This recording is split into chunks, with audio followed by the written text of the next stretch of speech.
The council chamber floated in space above Terminus Prime, a massive ring of metal and glass where 200 alien species gathered to make decisions that shaped the galaxy. Inside the vast circular room, representatives sat in their designated sections, each species separated by their own customs and ancient territories. Some breathed oxygen like humans did. Others needed different gases or lived in sealed tanks of liquid. The chamber accommodated them all. Commander Jiwoo sat in the observer section with his small team from Earth. They wore simple gray uniforms. Nothing fancy like the decorated armor of the Vryn or the flowing robes of the Queenari. Earth had only joined this galactic community 3 years ago, and everyone still treated them like children who had just learned to walk. At the center of the chamber, Warprime, Visik, of the Vryn Dominion, stood presenting his case. The Vryn looked like reptiles that had grown to human size and learned to walk upright. Desik's scales gleamed dark green under the chamber lights as he gestured at holographic images floating in the air. The images showed burning colonies and shattered space stations. For 6 months, an unknown enemy has attacked our outer territories, Desik said, his voice carrying the hiss common to his species. They strike without warning. They leave no survivors. Entire battle groups vanish from existence. We have lost 12 colonies and over 40 warships. The holographic display shifted to show tactical maps. Red markers indicated where attacks had occurred. The patterns spread across a huge region of space along the Vryn border. Each attack was quick, brutal, and complete. No distress calls managed to get through. No ships escaped to tell what happened. We do not know who these attackers are, Desik continued, but we know they are powerful and organized.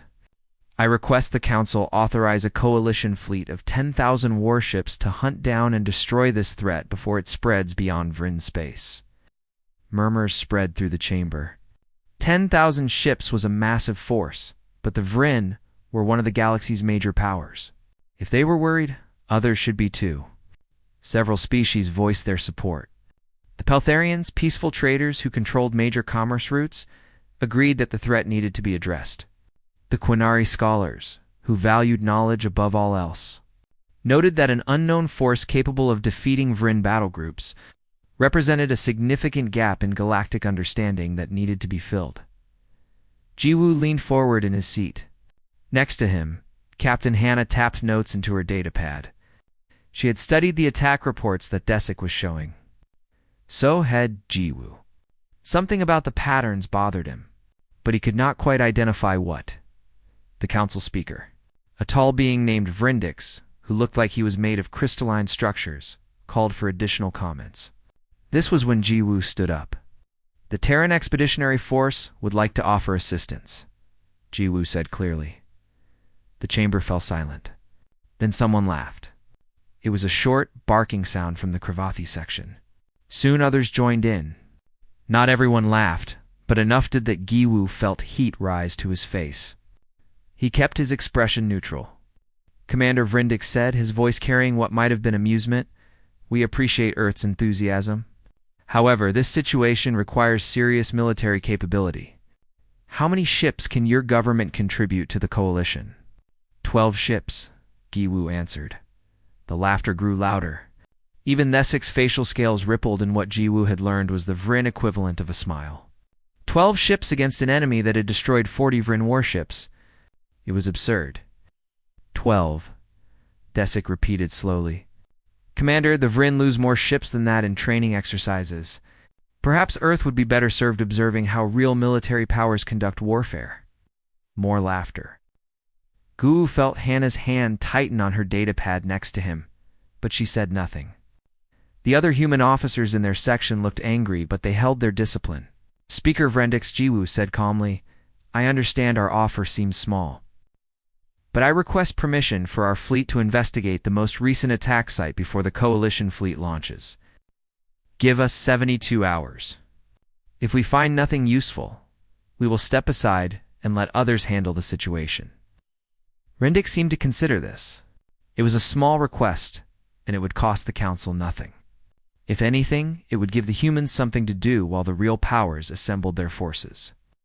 "The council will vote," Vrindix announced. The vote was quick. Most species voted yes, probably because they saw no harm in letting the humans waste their time. Some voted no, thinking it was pointless to delay even slightly. But the majority carried. Ji Woo received his 72 hours. As the session ended and species began filing out of the chamber, Ji Woo gathered his team.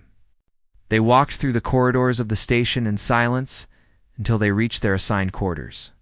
Only when the door sealed behind them did anyone speak. "They treat us like idiots," Lieutenant Taeyang said angrily. 12 ships. "Like we offered 12 rocks to fight a war. You're new to them," Commander Subin said quietly. 3 years is nothing in galactic terms. Some of these species have been spacefaring for thousands of years. "Did you see the attack patterns?" Hannah asked, looking at Ji-Woo. He nodded slowly. "I saw them. The precision. The complete information blackout. The way they knew exactly where to hit for maximum damage with minimum effort." "It reminds you of something," Hannah said. It was not a question. Ji-Woo pulled up his own tactical display. He had been comparing the Vrin attack reports to something else, something from Earth's own history. 20 years ago, during the Civil War, a faction of Earth's military had split away. They called themselves separatists, and they believed Earth should dominate other species rather than cooperate with them. 300 ships and 50,000 people had vanished into deep space. Everyone assumed they had died out there in the dark. But what if they had not died? What if they had been hiding, building, planning? And what if they had finally decided to announce themselves to the galaxy? "Get the fleet ready," Ji-Woo told his officers. "We leave for the attack site in 6 hours. And someone find me everything we have on separatist tactical doctrine from the war." Hannah met his eyes. She understood what he was thinking, and the horror of it showed on her face. If the separatists had survived and were responsible for these attacks, then this was not an alien threat. It was a human one. And if the galaxy found out that humans were killing alien civilians, Earth would be destroyed. They had 72 hours to find the truth and deal with it before anyone else did. The human fleet arrived at the debris field 3 days after the attack. 12 ships dropped out of faster-than-light travel at the edge of the Thoros system and moved carefully toward what remained of the colony station. 6 frigates, 4 destroyers, 1 cruiser, and GOE's command carrier, the Indomitable. To anyone watching, it looked like a pitiful force. Sub-Commander Krillith of the Vrin Navy stood on the Indomitable's bridge looking uncomfortable. He had been assigned to observe the humans and report back to War Prime Thesic. Krillith was young for a Vrin officer, his scales still showing bright green instead of the darker colors of age. He clearly considered this assignment a waste of time. "How long will your investigation take?" Krillith asked Ju. "As long as necessary," Ji-Woo replied, studying the main view screen. The debris field spread across thousands of kilometers. Pieces of the station tumbled slowly through space, along with frozen atmosphere and other materials that had been vented when the structure died. "All species simply scan debris fields," Krillith noted. "Your equipment should be able to analyze everything from this distance." "Scanning tells you what happened," Captain Hannah said from her station. "We want to know how and why." Q ordered the fleet to spread out. Each ship moved to a different section of the debris field. Then he did something that surprised Krillith. He sent out small teams in combat armor to physically examine the wreckage. "You are sending people outside?" Krillith asked. "Into the debris?" "Yes," Ji-Woo said simply. "That is inefficient and dangerous." A collision with debris could kill someone, Ji-Woo agreed. But sensors can miss things. People notice details that machines ignore. Over the next 12 hours, the human teams worked through the debris field. They collected samples, pulled data from damaged computers, mass, the distribution of wreckage, and took thousands of photographs. Ji-Woo watched the reports come in with growing concern. The weapons signatures were wrong. No known species used exactly this combination of energy types and delivery systems. The attack vectors showed intimate knowledge of Vrin defensive protocols, knowing exactly where the weak points were. Most disturbing was how efficient the destruction had been. The attackers had used minimum force for maximum damage, like a surgeon cutting precisely instead of a warrior smashing with a hammer. "This does not match any database records," Krillith admitted, reviewing the same data. These weapons are unknown to Council intelligence. Unknown, Jiwoo repeated quietly. Or unrecognized. Krillith's scales rippled with confusion, but before he could ask what Jiwoo meant, Captain Hannah's voice came over the communication system. Commander, you need to see this. I am sending coordinates. Jiwoo and Krillith took a small shuttle to Hannah's location. A section of the defense platform that had somehow remained partially intact. Hannah met them inside, her armor's helmet retracted. She led them down a corridor where emergency lighting still flickered weakly. There, she said, pointing at a bulkhead. Someone had scratched marks into the metal. 3 parallel lines with a 4th line crossing through them. The marks were crude, probably made with a piece of sharp debris, but the symbol itself made Jiwoo's blood turn cold. What is this? Krillith asked. Old Earth's military code, Jiwoo said slowly. From before we joined the Council, it was used during our Civil War. What does it mean? It is a unit marker. The 4th strike group of the Separatist fleet. Krillith looked at Jiwoo, then at the symbol, then back at Jiwoo. Separatists? What are separatists? Jiwoo explained, briefly and carefully. 20 years ago, Earth had nearly torn itself apart in a civil war. One faction believed humanity should cooperate with alien species as equals. The other faction, the Separatists, believed humans were superior and should dominate the galaxy. The war ended when the Separatist fleet vanished into deep space. Everyone thought they had died. You think these Separatists survived? Krillith said, understanding dawning. And they are the ones attacking Vryn colonies. I think it is possible, Jiwoo admitted. Then this is a human problem, Krillith said, his voice hardening. Your people are killing mine. If it is them, yes. That is why we needed to investigate first. To know for certain before anyone else did. Back on the Indomitable, Jiwoo called his senior officers to a private meeting. Navigator Kyung-hee was there, along with Lieutenant Taeyong, Commander Suban, and Colonel Dae-hyun. Captain Hannah joined by video link from her ship. It is the Separatists, Jiwoo told them. The tactics match their old patterns. The symbol confirms at least some of them survived. The question now is what we do about it. Tell the Council immediately, Taeyong said. This is not something we can hide. If we tell them, Earth becomes the enemy, Subin countered. They will say we cannot control our own people. They might quarantine our entire system, or worse. We could find them first, Kyung-hee suggested quietly. Hunt them down ourselves. End this before the Council knows it was ever a human problem. That is dishonest, Taeyong argued. It is survival, Subin replied. They debated for an hour. Arguments went back and forth. Finally, Jiwoo made his decision. We hunt them ourselves. We have 56 hours left of our 72-hour deadline. If we can find them and stop them, we save Earth from consequences we do not deserve. The Separatists made their choice 20 years ago. They are not us anymore. And if we cannot find them in time, Daehan asked, then we tell the Council everything and face whatever comes. Jiwoo said. The hunt began immediately. The human fleet ignored standard search patterns that galactic militaries would use. Instead, they looked for signs that only humans would recognize. The Separatists had been alone in deep space for 20 years. They would need to resupply somehow. They would avoid populated areas but stay close enough to raid them. They would hide somewhere sensors could not easily detect them. Taeyong analyzed gravitational patterns, looking for anomalies that might indicate ships using stealth technology. Kyung-hee studied star charts, identifying regions where someone could hide a fleet. Subin reviewed every piece of debris they had collected. Looking for clues about where the attackers had come from, 40 hours into their search, they found something. A faint gravitational distortion in a dense nebula called the Veil. Normal sensors would dismiss it as natural phenomenon. But Taeyong recognized it as matching old Separatist stealth technology. That is where they are hiding, Jiwoo said, studying the data. How can you be certain? Krillith demanded. The Vryn observer had been watching everything with growing suspicion.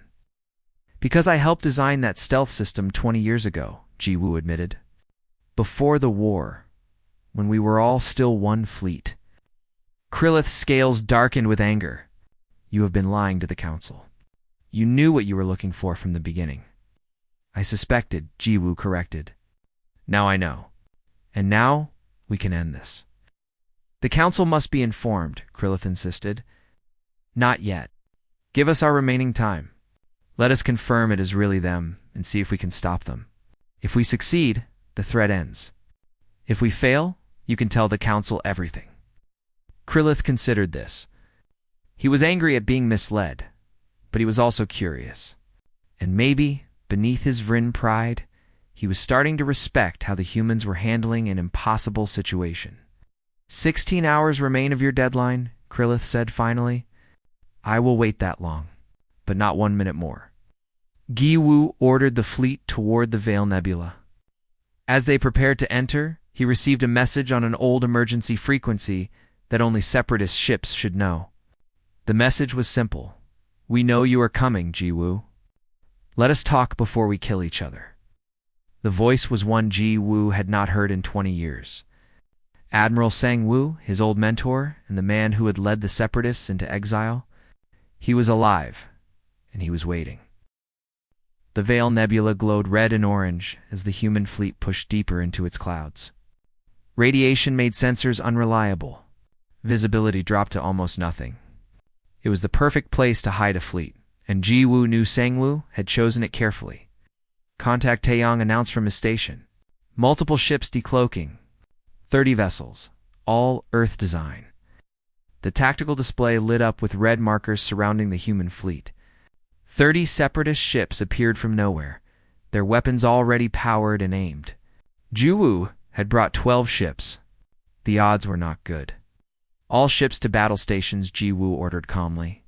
But hold fire. They have us surrounded, Krillith said, his voice tight. We should retreat. We are past retreating now, Jiwoo replied. A video transmission came through on the main screen. The face that appeared made several officers on the bridge inhale sharply. Admiral Sang-woo looked older than Jiwoo remembered. Deep lines marked his face, and gray had crept into his hair. But his eyes still held that sharp intelligence that had made him one of Earth's best tactical minds. Lo, student, Sang-woo said. You have done well to find us. I always knew, if anyone could, it would be you, Admiral. Giwoo said formally. We need to talk.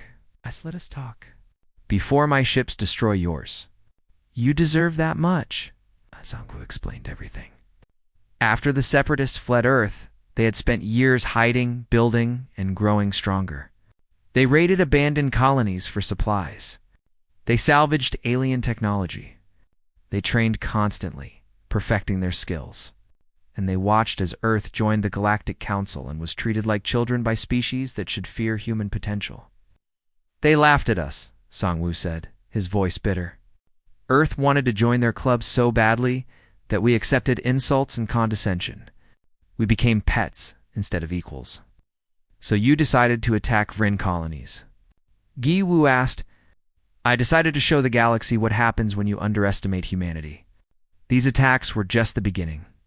We would have continued creating chaos and fear.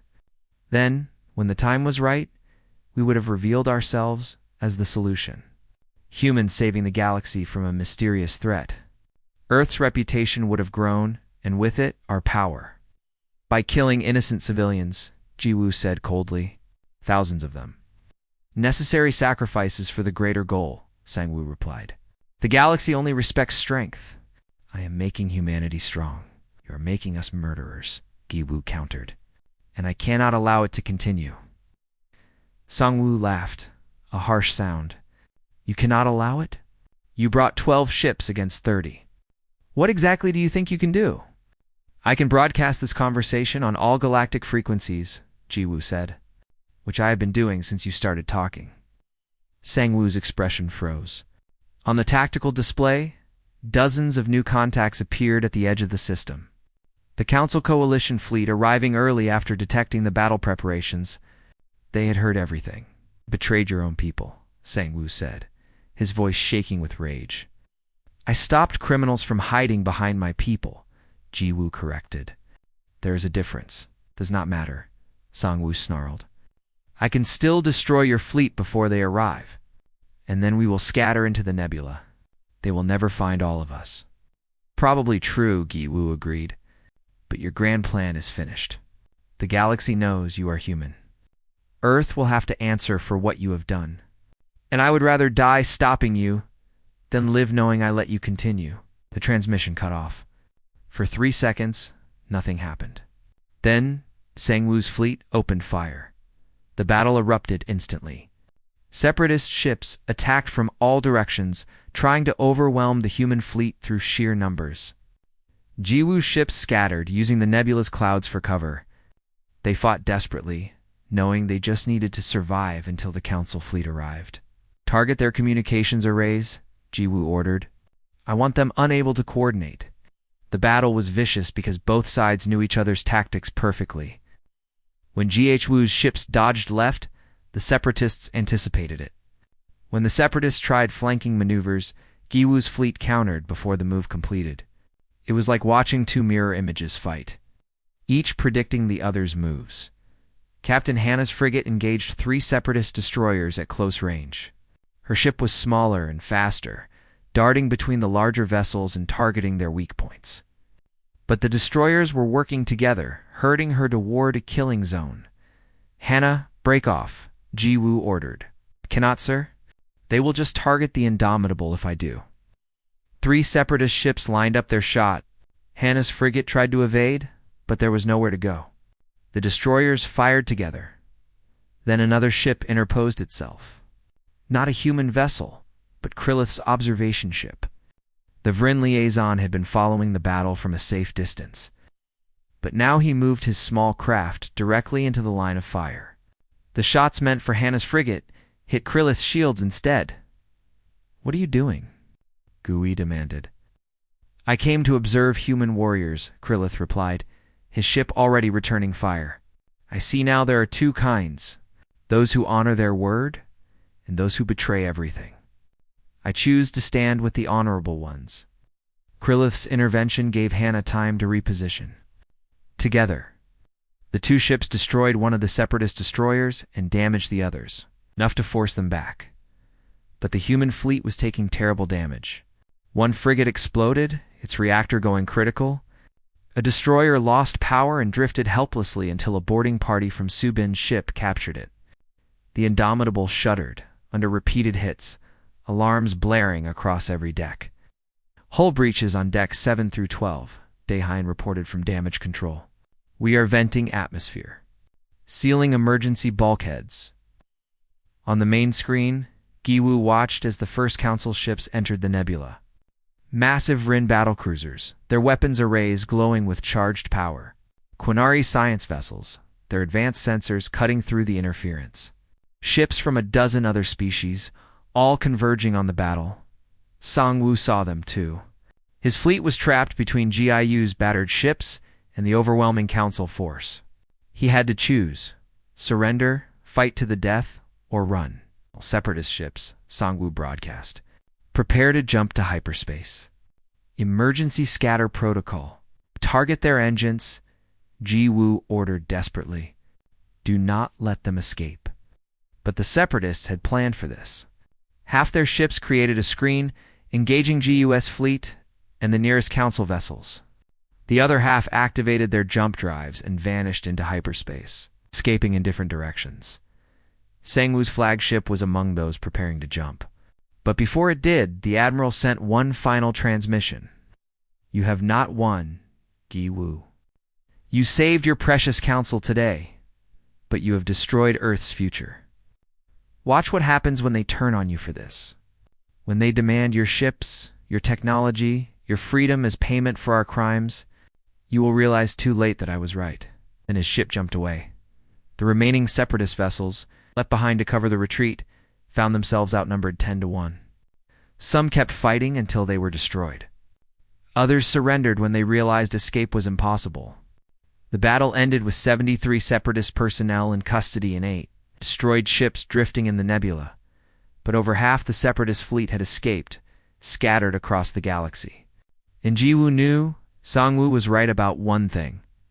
Earth would face consequences for this. The Council would demand answers, compensation, and control. standing on the damaged bridge of the Indomitable, surrounded by a wounded crew and flickering displays. Giwu prepared to face the hardest part of his mission. The battle was over, but the real test was just beginning. The council chamber was different this time. Where before there had been laughter and dismissal, now there was cold silence. Giwu stood at the center of the room with his surviving officers. Their uniforms were clean, but everyone knew they had just come from battle. The Indomitable was still being repaired in orbit, its hull scarred with burn marks and holes. Warper Mezek stood as prosecutor. His dark scales looked almost black under the chamber lights, and his voice carried barely controlled fury. "Commander Giwu of Earth," Desik began, "you stand before this council to answer for the crimes of your species. For 6 months, humans attacked Vryn colonies. Humans killed 12,000 Vryn civilians. Humans destroyed 40 of our warships. And Earth's government claims they knew nothing of this." "That is correct," Giwu said steadily. "The Separatists split from Earth 20 years ago. We believed them dead. We were wrong." "How convenient," Desik hissed.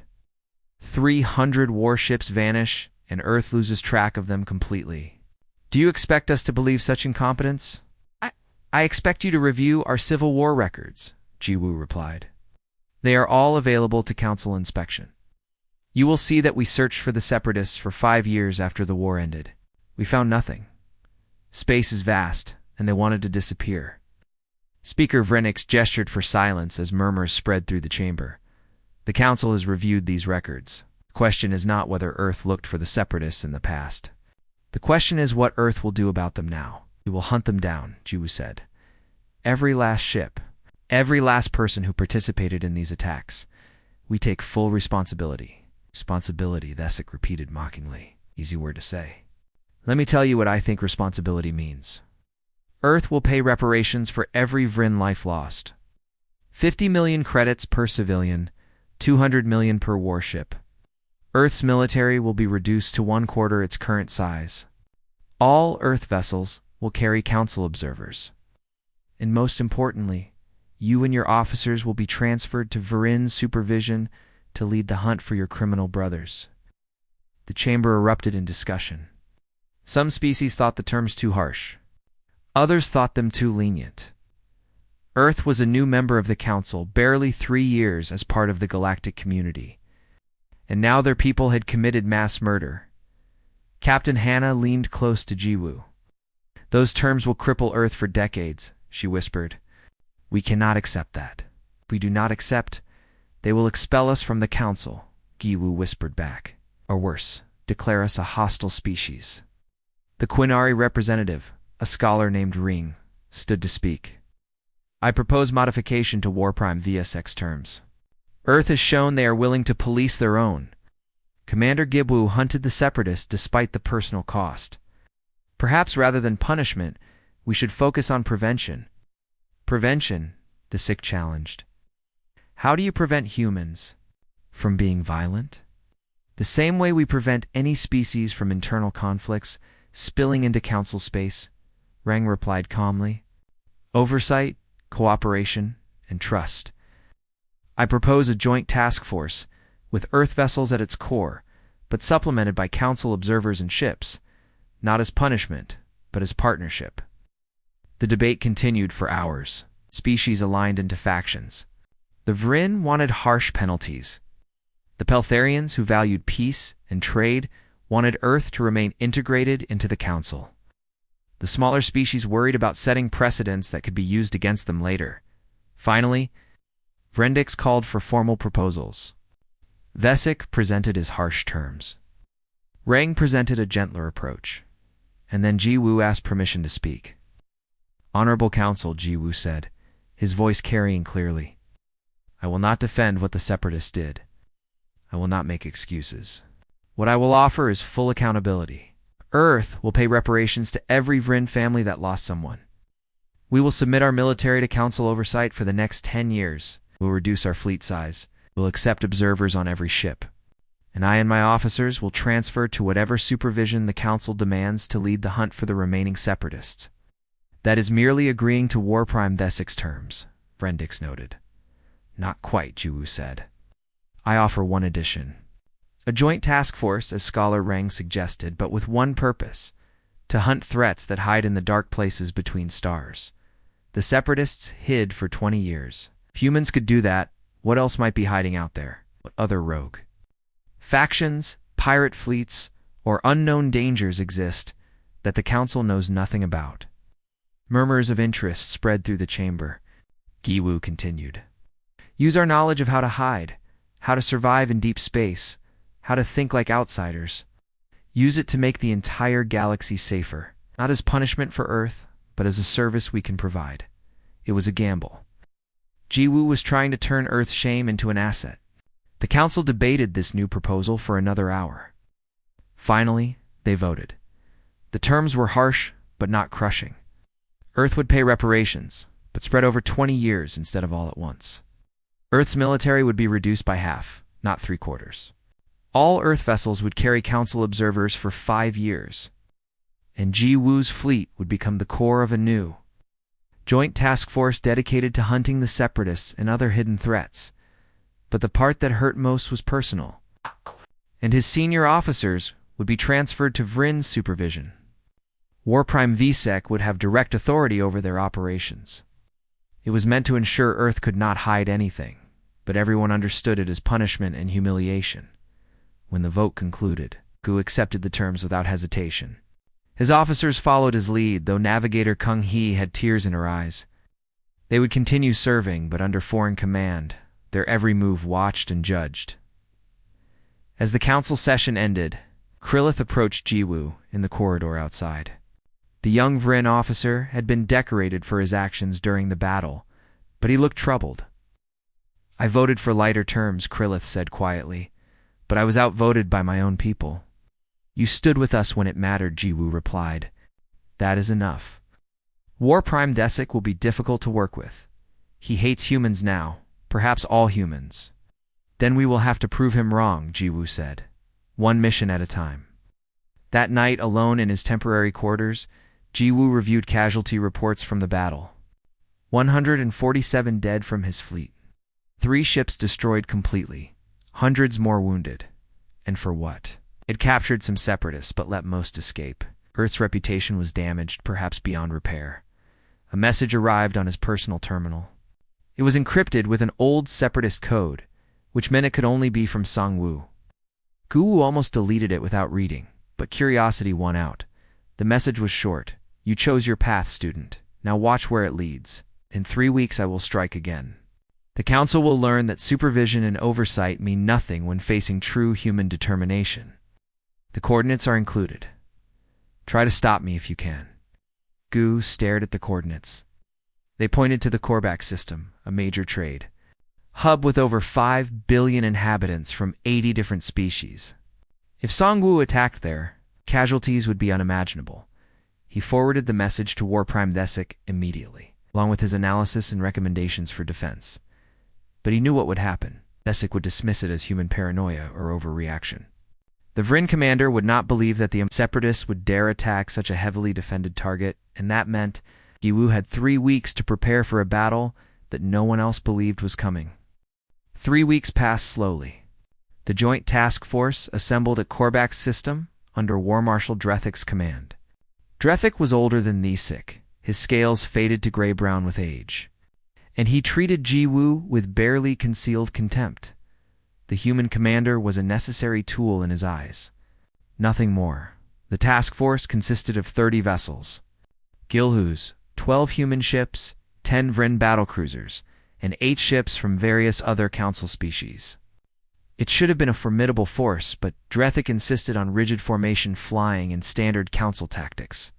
He overruled most of Jiwoo's suggestions.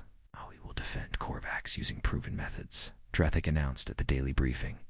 Not human improvisation. Jiwoo tried to convince the Korvax governor to evacuate civilians from the orbital stations, at least temporarily. But Governor Mela, a Paltharian administrator, refused. You are asking me to disrupt trade and cause panic based on a message from a known terrorist? I cannot justify that to my people. Navigator Kyunhei spent hours negotiating until Mela agreed to a compromise. They would quietly move civilians away from the outer stations, to the more heavily defended inner ring. It was not enough, but it was something. Perhaps it would save a few thousand lives. The deadline Sang-woo had given came and passed with nothing happening. 8 hours went by. Drethik's confidence grew with each quiet hour. During the evening briefing, he made his opinion clear. "Your separatists are cowards," Drethik told Ji-woo in front of the entire command staff. "They sent you false information to waste council resources. Or perhaps they never existed in the numbers you claimed." "They exist," Gu said quietly, "and they will come." "Then where are they?" Drethik demanded. The alarms answered his question. Sensors across the system detected gravitational distortions simultaneously. Ships were dropping out of hyperspace.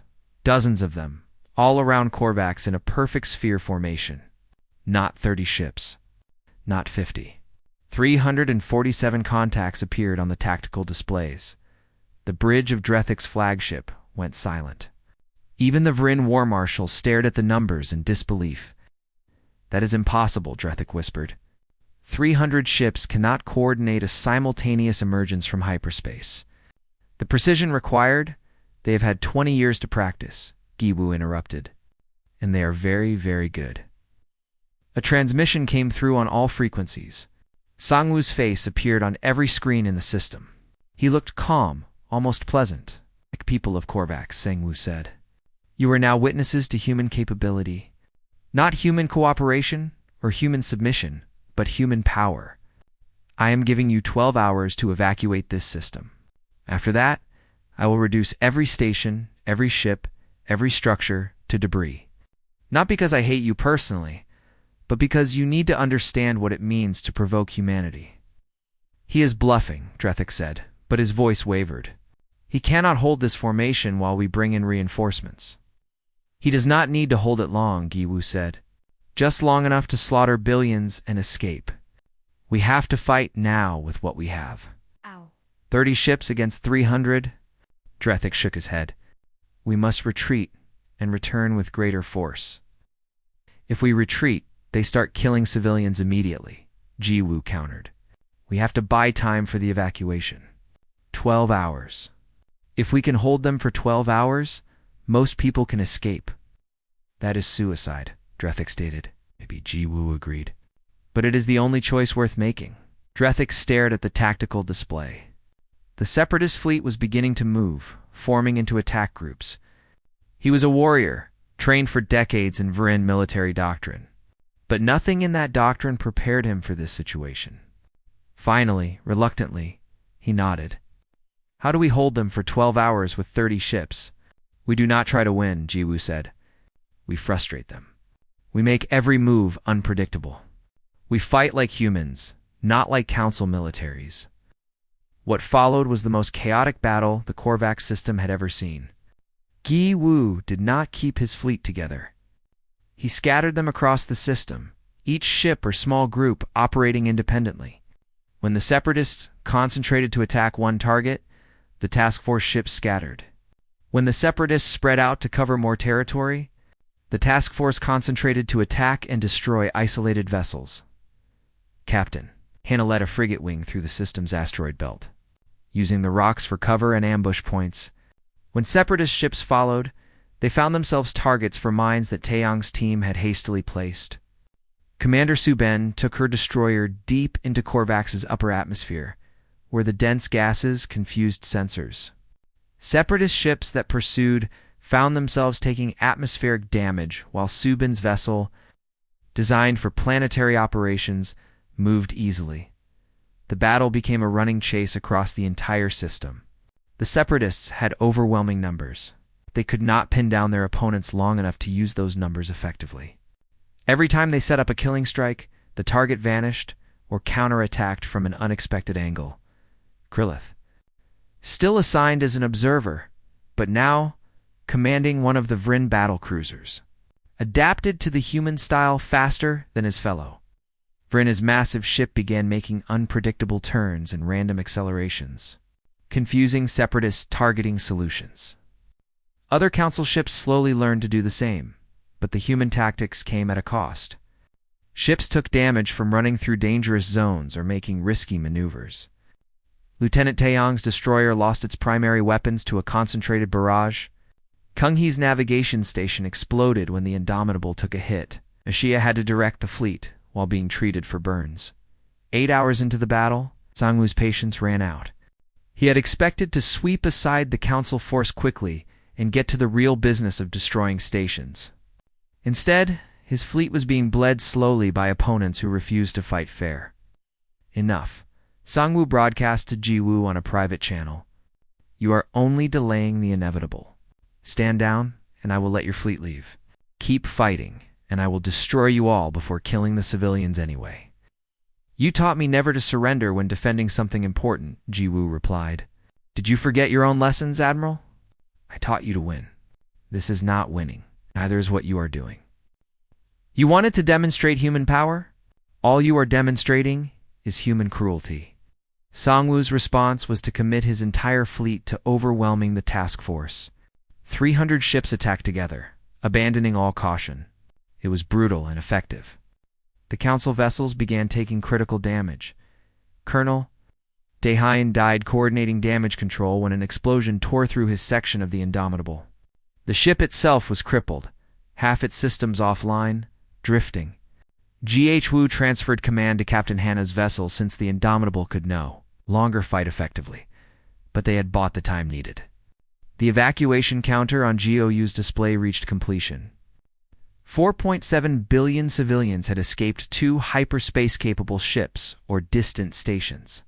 The orbital city was now almost empty except for automated systems and the few people who refused to leave. 10 hours and 53 minutes, Hannah reported. We held them long enough, then we withdraw, Jiwoo ordered. All ships, emergency jump. Get out while we still can. The battered task force began jumping to hyperspace. The Separatist fleet was too scattered from the long chase to stop them all. 18 of the 30 task force vessels escaped. The others were destroyed or too damaged to jump. Sangwoo's fleet remained at Korvax. Without civilians to threaten, the admiral simply began destroying the empty structures, making good on his promise. Billions of credits in infrastructure turned to wreckage. But the people, at least, were safe. The surviving task force ships regrouped at a council station 2 systems away. Jiwoo stood on the bridge of Hannah's vessel, staring at the casualty reports. Over 2,000 personnel dead, 12 ships destroyed, the Indomitable crippled. And the Separatists had lost only 70 vessels out of 300. War Marshal Drethik approached Jiwoo, his scales rippling with complex emotions. Your tactics saved billions of lives, but we did not defeat the enemy. We did something more important, Jiwoo replied. We showed the galaxy that humans can be trusted to protect others, even at great cost to themselves. The battle broadcasts had spread across council space. Every species had watched as 30 ships held against 300, buying time for civilians to escape. Some still feared Earth, but many others began to understand what they had witnessed. Over the next weeks, the Council's attitude toward Earth shifted. Not dramatically, but noticeably. The probationary status was lifted. Restrictions on Earth's military were reduced. And most importantly, other species began requesting human officers as tactical advisors. Krillith formally requested transfer to permanent service under Jiwoo's command. I have much to learn from human warriors, he explained to his superiors, and I believe the galaxy needs more bridges between species. Jiwoo was promoted to Fleet Admiral and given resources to expand his command. New ships arrived from Earth, eager to prove themselves. The joint task force grew to 50 vessels, then 70, then 100. But the hunt for Sangwoo continued. The Separatist admiral had vanished again into deep space with over 200 ships. Intelligence suggested he was regrouping, planning something bigger.